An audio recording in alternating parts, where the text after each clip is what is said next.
a definite heart you have to been in those cultures and kind of seen the interesting ways to navigate those cultures as a Christian. And how does that play out in the book a little bit with your characters?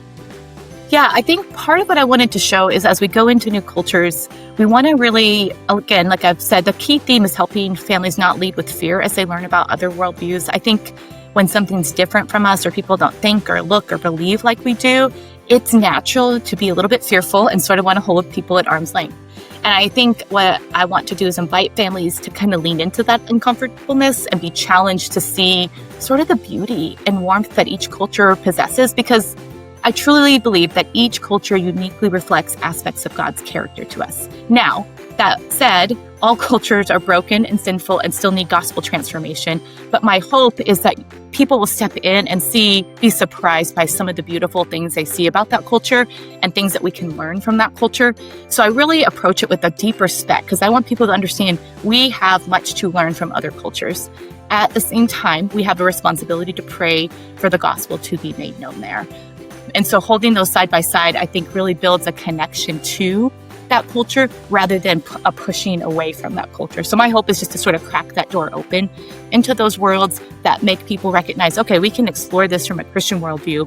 The Bible can withstand any other worldviews that come against it. So we don't have to be afraid. Like, we know the Bible can withstand that, and we can kind of step into that and kind of walk through how that looks and how to pray for that culture and still find beautiful aspects that we can appreciate, but also recognizing, oh, hey, here's a place where the gospel speaks in, and I can pray for that. I love that. I recently read a book talking about some missions in Persia, kind of in more the early 1900s. And it's really interesting how, people have, there is just this automatic angst and conflictedness that can, be present because there is it's opposition because it's two different religions. But I really appreciated the willingness of these missionaries to step into that uncomfortable place and be like, I want to listen to what you have to say. And I think anybody of any belief wants to be heard and wants, I'm happy to talk about what I believe.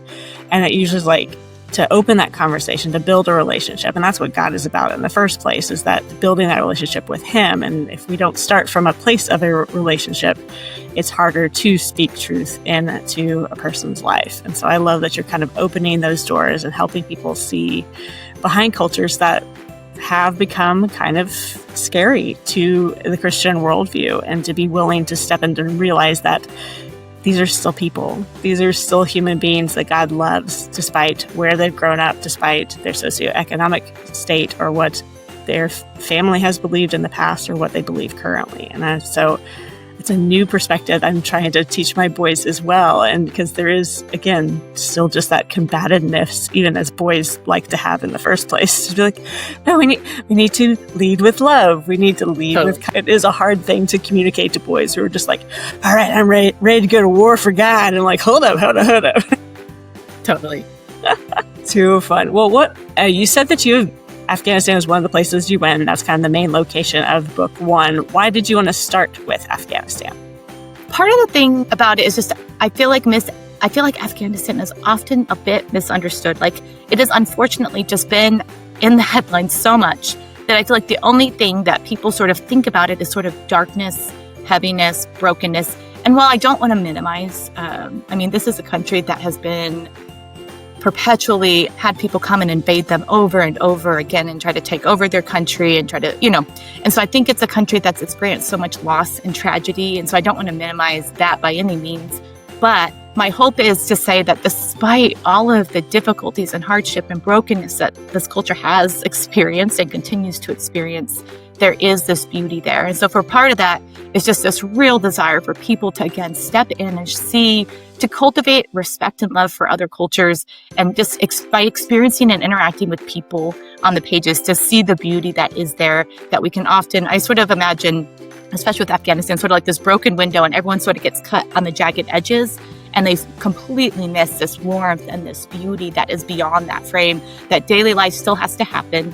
And not that great tragedy hasn't happened. Again, I'm not trying to minimize that, but I am trying to invite families into kind of seeing that beauty and that warmth.